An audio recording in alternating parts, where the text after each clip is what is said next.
नमस्कार, चलिए सुनते हैं गुजरात की लोक कथा गरुड़ और गरुड़ी। एक विशाल जंगल था, उसमें पशु पक्षी और जानवर रहते थे। इस जंगल में नाना प्रकार की वनस्पतियां थी।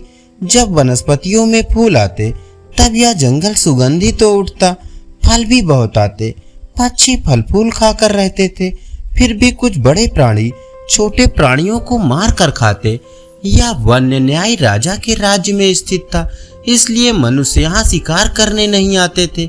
कभी राजा राजकाज से उबकर घोड़े पर सवार होकर यहाँ आता था और नदी के किनारे बैठकर प्राकृतिक सौंदर्य का आनंद लेता था। नदी का पानी बहता रहता, नदी की मछलियाँ, मेढक और कछुआ निर्भय होकर घूमते रहते। जंगल के बंदर एक वृक्ष से दूसरे वृक्ष पर उछलते कूदते रहते थे। मोर पंख फैलाकर जंगल में नाचते थे। उसमें भी बरसात होने वाली हो तब उनकी कला देखते ही बनती थी।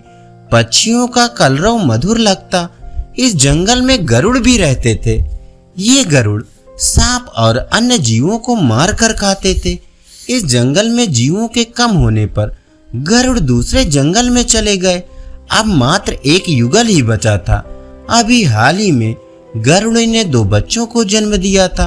वे भी चले जाते, पर छोटे बच्चों को लेकर कहाँ जाएं, कैसे जाएं? अब उन्हें बच्चे होंगे या नहीं, ये तो भगवान ही जाने। इससे पहले उनको 4 बार बच्चे हुए थे और चारों बार जंगल में आग लगी और वे बच्चे छोड़कर भाग गए थे। वो बच्चे अग्नि में जलकर मर गए थे। इस कारण इस बार जो होना हो, पर वो बच्चों को छोड़कर नहीं जाएंगे, ऐसा निश्चित किया था। गरुड़ गरुड़ी दाना पानी लाते और बच्चों को खिलाते पिलाते रहते थे। इस जंगल में फिर एक बार आग लगी। पशु पक्षी जान बचाने के लिए भागने लगे। उनका चीखना चिल्लाना मच गया। सभी पशु पक्षी भाग निकले। अब तो मात्र गरुड़ और गरुड़ी तथा उनके बच्चे ही बाकी रहे। गरुड़ गरुड़ी से कहता है, चलो हम भी यहाँ से भाग चलें। गरुड़ी ने कहा, तुम पागल हुए हो, कैसे भागें? हम भाग जाएंगे तो अपने इन बच्चों का क्या होगा? गरुड़ ने कहा, गरुड़ी तुझे बुद्धि नहीं है। इस जंगल से सभी पशु पक्षी भाग गए हैं, केवल हम लोग ही यहाँ हैं। ऐसे समय में तो अपना अपना जीवन बचाना होता है। गरुड़ी कहती है, तुम भी ऐसा सोचते हो क्या? इन बच्चों को छोड़कर हम भाग जाएंगे तो इन बच्चों का क्या होगा? पहले के बच्चों जैसे ही। गरुड़ कहता है, तुम नाहक हट मत करो। ये जंगल जलता हुआ नजदीक आता जा रहा है। विचार करने का समय नहीं है। तुम चलो, बच्चे भले यहाँ रहें। हम जीवित रहेंगे तो फिर बच्चे भी पालेंगे, पर हम ही नहीं होंगे तो बच्चे कहाँ से? गरुड़ी बोली, तुम तो निर्लज्ज हो। ऐसा कहने में तुम्हें थोड़ी भी शर्म नहीं आई? हमारे पहले के 4 बच्चे अग्नि में जल गए और ये बच्चे भी अग्नि में जल जाएंगे, ऐसा तुम सोच रहे हो? तुम कैसे नर हो? अग्नि जलते हुए नजदीक आने लगी। अब अधिक बात करने में गरुड़ को कोई लाभ नहीं दिखा। अब क्या करना है? गरुड़ ने गरुड़ी से कहा, तू मेरा कहा मानती ही नहीं तो मैं क्या करूं? यहाँ रहेंगे तो हम दोनों जलकर मर जाएंगे और मैं तो जीना चाहता हूँ। तुम रहो, मैं तो चला। गरुड़ी बोली, मत जाओ स्वामी, मत जाओ। मैं एक अबला हूँ, मैं इन बच्चों को किस तरह बचा पाऊंगी? आप रहोगे तो हम कोई भी उपाय कर सकेंगे। आप मत जाइए। हम सबको ऐसी परिस्थिति में छोड़कर आप कैसे जा रहे हैं? आपका मन कैसे होता है? गरुड़ ने कहा, तुम तो समझती नहीं हो। फिर से कहता हूँ, आना हो तो चलो, नहीं तो यहाँ रहकर इन बच्चों के साथ अग्नि में जल मरो। अंत में गरुड़ बच्चों और गरुड़ी को उसी जंगल में छोड़कर चला गया। गरुड़ी तो रोने लगी, उसको देखकर बच्चे भी रोने लगे। गरुड़ी ने निश्चय किया कि भले ही मैं बच्चों के साथ जलकर मर जाऊंगी, परंतु बच्चों को छोड़ूंगी नहीं। अग्नि तो नजदीक आने लगी, अब क्या करना है? गरुड़ी ने विचार किया, भले ही दावानल विशाल हो, पर थोड़ी सी जगह को संभाल लूंगी तो शायद मैं बच्चों को बचा सकूंगी। गरुड़ी ने दूरी पर एक चंदन का जंगल देखा। उसने एक एक करके बच्चों को वहां ले जाकर छोड़ा। फिर अगल बगल नीचे पड़े हुए पत्तों को हटा दिया, चारों ओर के पत्तों को साफ किया। फिर जंगल के ही नजदीक में एक नदी थी। उस नदी में पानी का एक झरना था। वह झरने पर जाकर अपने पंखे भिगो कर आती और बच्चों को जहां पर रखी थी वहां उसके पास की दूरवा की अग्नि पर पंखे छटकारती। वह पानी छींटकर अग्नि को बुझाती। अग्नि पर पानी डालकर वह फिर पंखे भिगोने नदी पर जाती। इतनी देर में तो अग्नि फिर सुलग उठती। ऐसी भयानक परिस्थिति खड़ी हो गई थी। गरुड़ी तो रात दिन पानी में पंखे भिगोकर छटकाने लगी। अब वह थककर लथपथ हो गई। एक दो दिन के बाद दावानल शांत पड़ने लगा। फिर भी गरुड़ी तो पानी छींटती ही रही। एक बार वह पानी में चोंच डुबोकर आ रही थी, तब वह पानी के भार के कारण गिर पड़ी थी। वह जस की तस पड़ी रही। काफी समय हो जाने से उसके शरीर पर चींटियां चढ़ गई। फिर रात के ठंडे पहाड़ में उसके शरीर में चेतना आई। उसने आंखें खोलकर देखा तो वह नदी के झरने के किनारे पड़ी है। उसको जंगल के दावानल की घटना याद आई, बच्चे याद आए, परंतु अब जाए कहाँ? सर्वत्र अंधेरा व्याप्त था। उसको लगा कि बच्चे मर ही गए होंगे। ऐसा विचार करके वह रोने लगी। सुबह हुई, उजाला फैला और वह धीरे से उठकर चंदनवन में चली गई। तब उसने देखा कि बच्चे गर्मी के कारण औंधे पड़े हैं। उसको तो बहुत दुख हुआ। फिर उसने ध्यानपूर्वक देखा तो बच्चे सांस ले रहे थे, वे मरे नहीं थे। उसको पुनः आशा जगी। वह फिर से नदी पर गई और पंखे भिगोकर पानी ले आई और बच्चों की चोंच में डाला, शरीर पर छींटे मारी। थोड़ी देर के बाद बच्चों ने आंखें खोली। गरुड़ी तो आनंदित हो उठी। फिर दोनों बच्चों को पंखों में लेकर खूब प्रेम करने लगी। जंगल में खाने के लिए कुछ भी नहीं बचा था, फिर भी वे वहीं रहने लगे। नजदीक के ही छोटे बड़े वन में जाकर जीव जंतुओं को खाकर रहने के लिए वे चंदन वन में ही आते। ऐसा करके वे दिन बिताने लगे। अब तो बच्चे भी बड़े हो गए थे। वह गरुड़ी बच्चों के साथ खूब आनंद पूर्वक रहने लगी। गरुड़ का तो कोई पता ही नहीं था। बच्चे गरुड़ को याद भी नहीं करते थे। दिन बहुत अच्छे से निकल रहे थे। इस तरफ गरुड़ अन्य जंगल में आकर रहने लगा। वहां दूसरे जंगल में रहते हुए गरुड़ ने सोचा, वहां दावानल वाले जंगल में पड़े गरुड़ी और बच्चे तो अग्नि में मर गए होंगे, तो वहां जाने का मेरा कोई काम नहीं है। अब तो मैं अकेला पड़ गया हूँ। ना तो मेरी पत्नी है, ना ही बच्चे हैं, तो पूरी जिंदगी मैं अकेले कैसे व्यतीत करूँगा। इसकी अपेक्षा दूसरी पत्नी रख लूँ तो और अच्छा है। ऐसा सोचकर उसने उसी जंगल में रहने वाली एक गरुड़ी से संबंध स्थापित किया। वह भी उसी जंगल में रहने लगा। वहां भी एक घटना घटी। वह जिस गरुड़ी के साथ संबंध बना रहा था, उस गरुड़ी का पति आया। वह गरुड़ गरुड़ी के संबंध के विषय में जाना और वह इस गरुड़ को चोंच मार मार कर परेशान करने लगा। एक बार वह गरुड़ और उसके संबंधी गरुड़ों ने इस गरुड़ को दूसरे जंगल में चरने के बहाने ले गए। वहां 4-5 गरुड़ों ने इस गरुड़ को चोंच मार मार कर बेहोश कर दिया और वे समझे ये मर गया है। ऐसा समझकर वे गरुड़ वापस जंगल में आ गए। इसकी खोज खबर लेने वह गरुड़ी नहीं आई। वो क्यों आएगी? अब तो उसका पति आ गया था। गरुड़ पूरे दिन अर्धमृत हालत में पड़ा रहा। रात बीत गई। दूसरे दिन उसने आंखें खोली। उसको बहुत दुख हुआ, पर क्या करता, यह उसके कर्म का फल था। फिर वह धीरे से उठा और नदी पर गया, पानी पिया और नजदीक में ही स्थित एक चंदन के वृक्ष पर जाकर बैठा। 2-3 दिन वहीं पर रहा। फिर उसे थोड़ा आराम लगा। अब वह नजदीक के वनों में चरने के लिए जाता था और रहने के लिए वही चंदन के वृक्ष पर ही लौट आता। वहां भी कितने दिन रहता। अब उसके मन में आया कि मेरी असली पत्नी, गरुड़ी और बच्चे जीवित हैं या मर गए, इसका पता तो लगाऊं। ऐसा विचार करके वह जिस जंगल से भाग कर आया था, उस जंगल में वापस आया। वहां देखा तो उसको कोई नहीं दिखा। उसे लगा कि सचमुच ही मेरी पत्नी और बच्चे दावानल में जलकर मर गए। अब वह उसी जंगल में रहने लगा।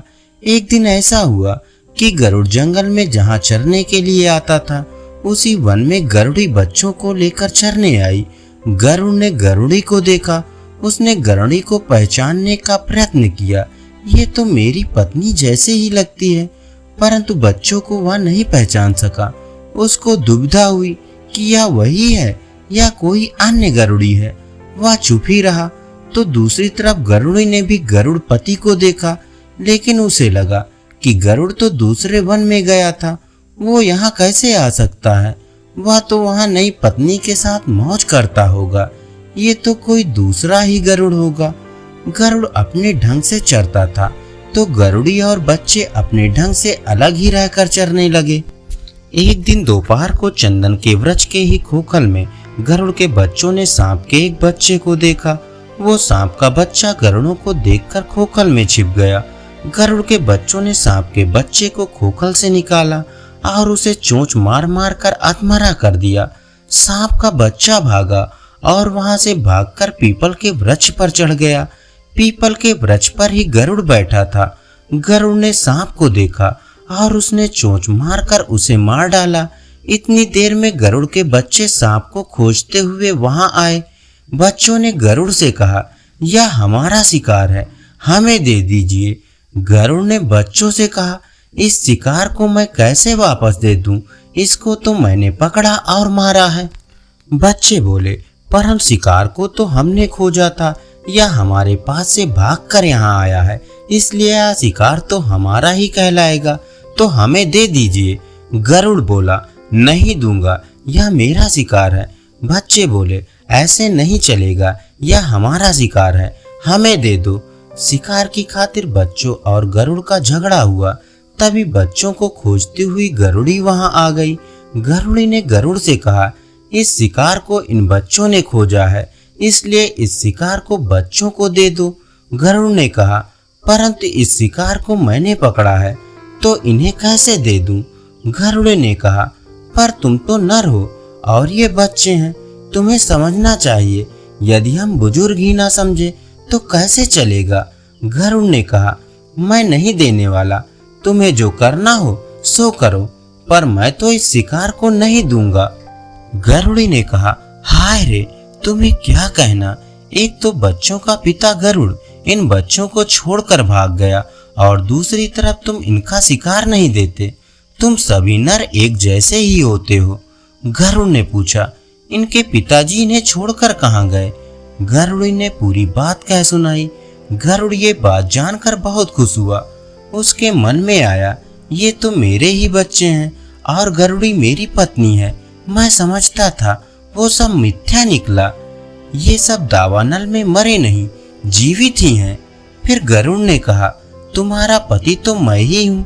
गरुड़ी कहती है, मेरे पति तुम नहीं, तुम तो अलग ही दिखते हो।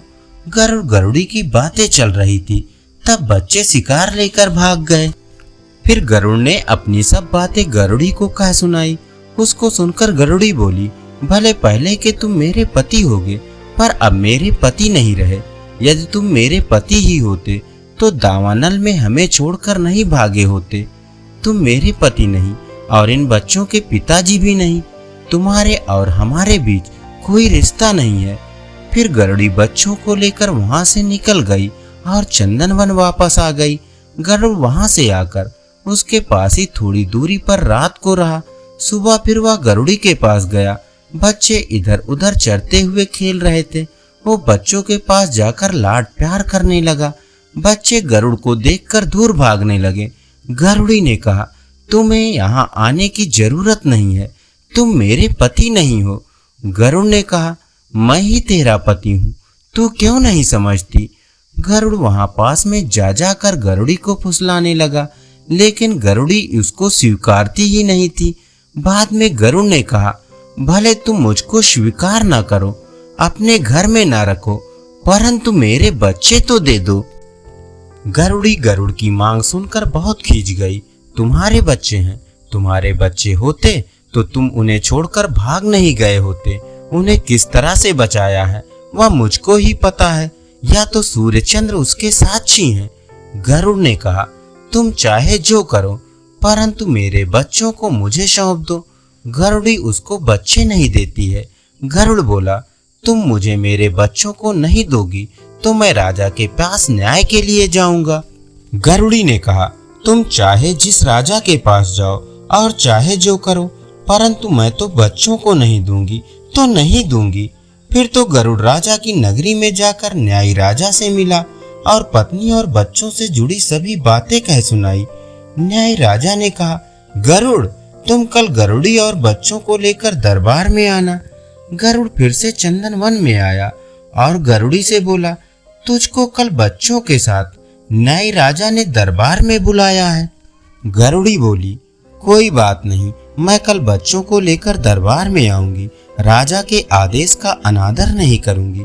गरुड़ी ने सोचा, यदि इतनी तकलीफें उठाकर बच्चों को दावा नल से बचाया है और छोटे से बड़ा किया है, ये सब बातें राजा को बताऊंगी तो राजा बच्चों को गरुड़ को नहीं देगा, लेकिन बदले में उसको दंड ही देगा। दूसरे दिन गरुड़ी बच्चों को लेकर न्यायी राजा के दरबार में गई। गरुड़ भी आया और दरबार लगा। राजा ने न्याय का काम आरंभ किया। राजा ने कहा, गरुड़ी, ये गरुड़ तेरा पति है। गरुड़ी ने कहा, मुझको पूरा विश्वास तो नहीं है, पर उसकी बात से ऐसा लगता है कि वो मेरा पति ही होगा। राजा ने कहा, और ये बच्चे तुम्हारे हैं? गरुड़ी बोली, हाँ महाराज, ये बच्चे मेरे ही हैं। राजा ने गरुड़ से पूछा, तुम्हारे ग्रह संसार में ऐसा क्यों हुआ? गरुड़ ने कहा, महाराज, मैं बाहर के अन्य जंगल में चरने के लिए गया था, तब जंगल में दावा नल लगा था। मुझको लगा कि वहां ठहरी पत्नी गरुड़ी और बच्चे अग्नि में जलकर मर गए होंगे, इसलिए मैं वहीं दूसरे जंगल में ही रुक गया था। फिर न्यायी राजा ने गरुड़ी से पूछा, क्या गरुड़ ठीक कह रहा है? यह बात सच है? गरुड़ी बोली, महाराज, गरुड़ झूठ बोल रहा है। दरअसल सच बात तो और ही है। गरुड़ी ने जंगल में दावा अग्नि लगी तब से बात शुरू करके बच्चों पर से झगड़े होने और बच्चों की गरुड़ की मांग तक की बात राजा को कह सुनाई। गरुड़ी की बात सुनकर राजा ने सिर हिलाया। राजा ने कहा, गरुड़, अब तुम गरुड़ी के साथ रहोगे? गरुड़ ने कहा, हाँ महाराज, मैं अब भी गरुड़ी और बच्चों के साथ रहने को तैयार हूँ, कारण वो मेरी पत्नी है और अपने बच्चों के बिना तो मेरा जीवन व्यर्थ है। फिर राजा ने गरुड़ी से पूछा, गरुड़ी, तुम गरुड़ के साथ रहोगी? गरुड़ी ने कहा, मैं कैसे जाऊं? दावा न लगा तब हमको छोड़कर भाग गए थे, तो अब इनका क्या भरोसा? मेरा और बच्चों का तो यह नया जन्म हुआ है समझो। राजा ने कहा, गरुड़, गरुड़ी तो तुम्हारे साथ रहने को तैयार नहीं है, तो तुम क्या करोगे? गरुड़ ने कहा, महाराज, गरुड़ी नहीं आए तो कोई बात नहीं, परंतु मेरे बच्चे मुझको मिलने चाहिए। गरुड़ी ने कहा, मैं बच्चों को नहीं दूंगी। राजा के लिए बड़ा कठिन प्रश्न खड़ा हुआ, बच्चों को किसका माना जाए, नर का या मादा का? फिर उन्होंने खूब विचार करके न्याय दिया। बोले, गरुड़ी बहन, बच्चों को तुमने जन्म दिया, दावा नल से तुमने बचाया, छोटे से बड़ा किया, तुझको बड़ी मुश्किल हुई, परंतु वंश तो नर का ही कहलाता है, इसलिए ये बच्चे तो गरुड़ के ही माने जाएंगे। गरुड़ी बोली, आप चाहे जो करें, मैं बच्चों को देने वाली नहीं हूँ, नहीं दूंगी। कहते कहते गरुड़ी वहीं चक्कर खाकर गिर पड़ी। फिर गरुड़ दोनों बच्चों को आगे करके चलने लगा।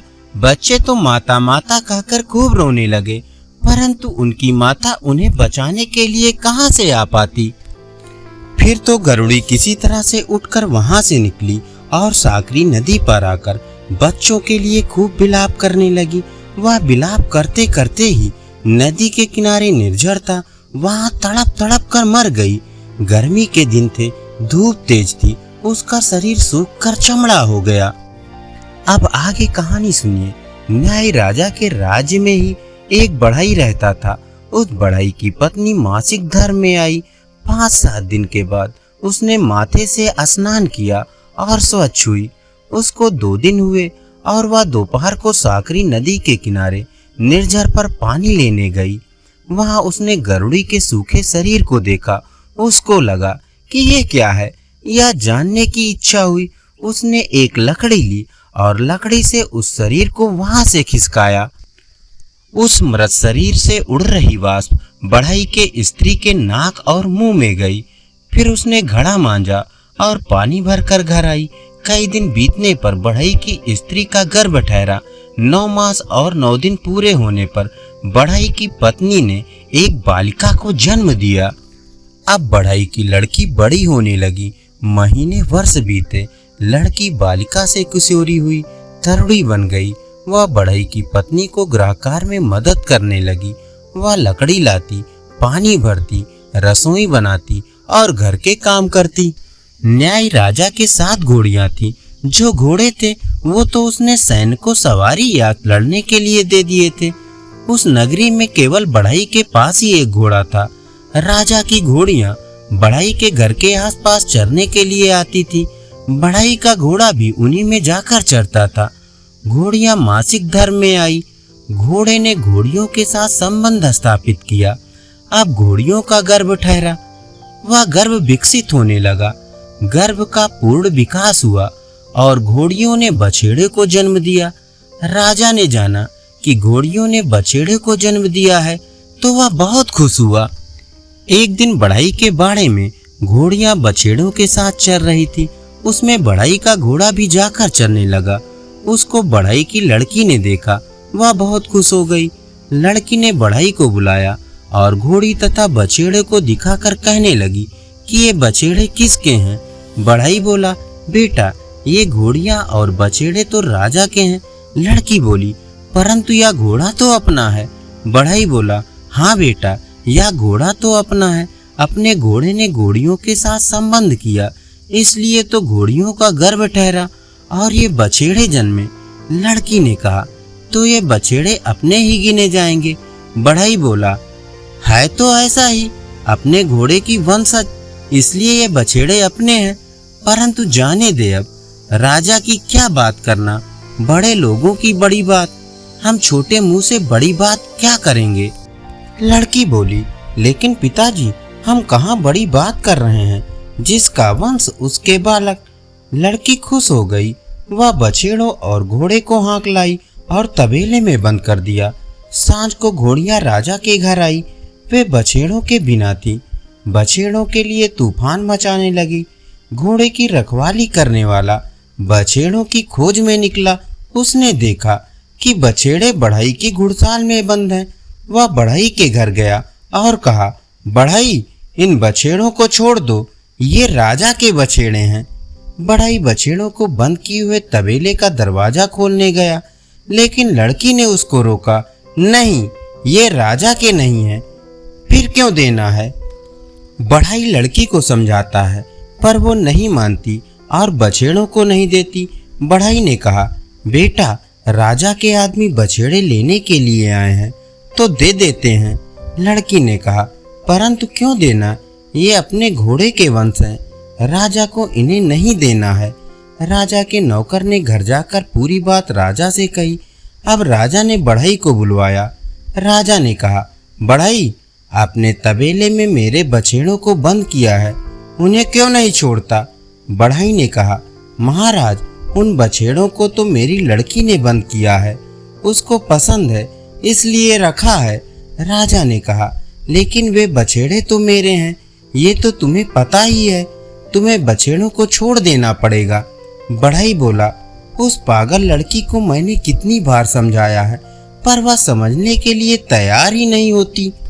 राजा ने कहा, इन सिपाहियों को लेकर जाओ और लड़की को धमकी देकर बछेड़ों को छोड़ दो। बढ़ई के साथ सिपाही बढ़ई के घर आए। लड़की तबेले के दरवाजे के पास ही थी। बढ़ई ने लड़की को समझाया कि हम बछेड़ों को छोड़ दें, परंतु वह मानने को तैयार नहीं थी। सिपाहियों ने लड़की को धमकाया, राजा का भय दिखाया, फिर भी वह 1 से 2 नहीं हुई। फिर वे सिपाही वापस आए और राजा से सारी बात कही। राजा ने कहा, ठीक है, कल दरबार में लड़की को हाजिर करो। दूसरे दिन दरबार लगा। लड़की को दरबार में बुलाया गया। लड़की ने बछेड़ों को हाँक कर दरबार में ले आई। बछेड़े को बाहर बांध दिया। वह सभा में जा बैठी। राजा ने कहा, पगली लड़की तू ही है। लड़की बोली, महाराज आप कैसे कह सकते हैं कि मैं पागल हूँ। राजा ने कहा, पागल नहीं तो क्या चतुर कहूँ।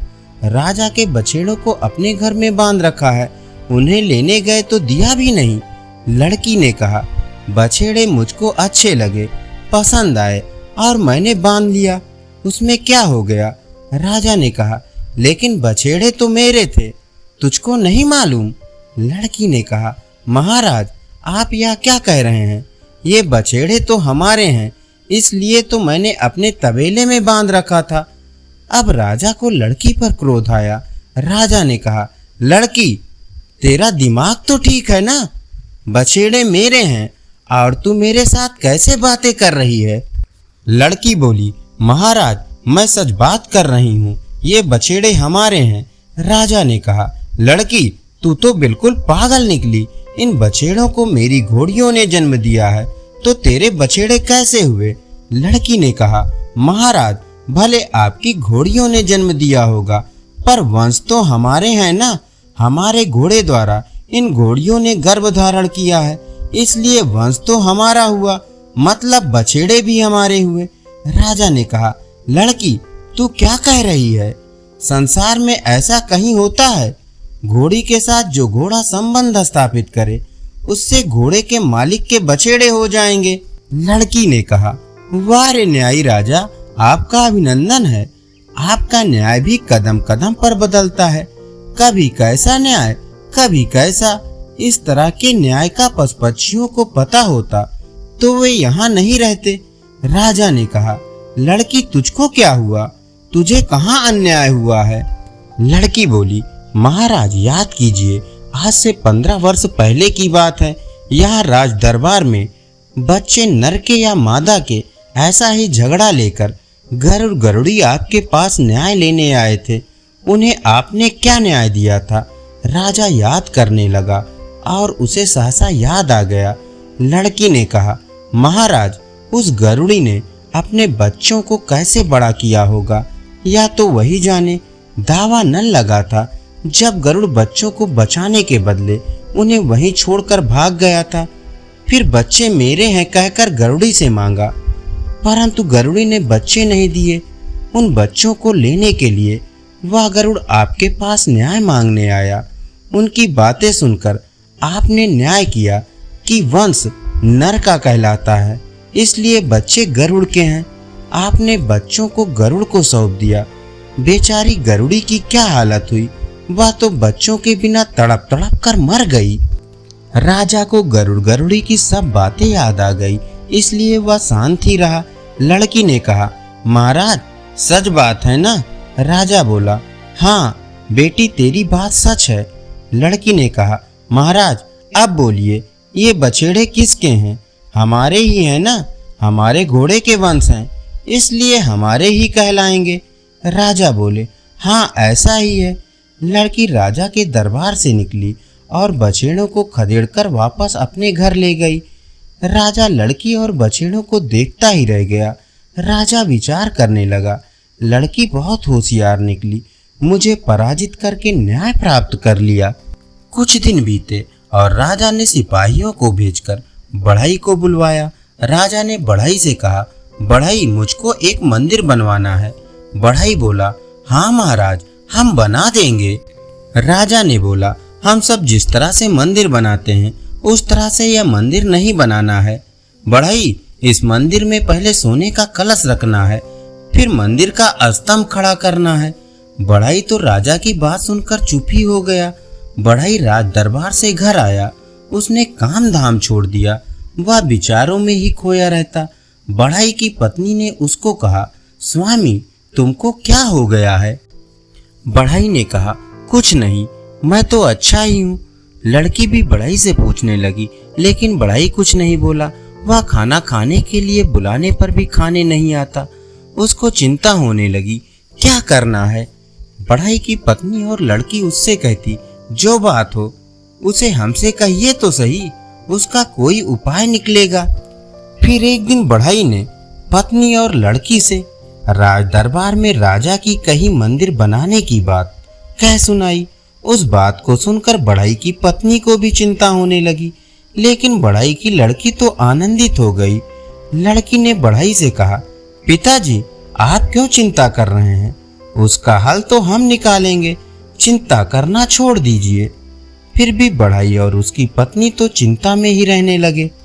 दूसरे दिन लड़की ने ओढ़नी ओढ़कर राजा के दरबार की ओर चली। उसने राजा के महल में आकर राजा को नमस्कार किया। राजा ने लड़की को देखा। अब राजा ने लड़की से पूछा, लड़की तू किस लिए आई है? लड़की ने कहा, महाराज घर में खाने के लिए कुछ भी नहीं है, इसलिए मजूरी लेने आई हूँ। आपका मंदिर बनाना है, उसमें से वह मजूरी काट लीजिएगा।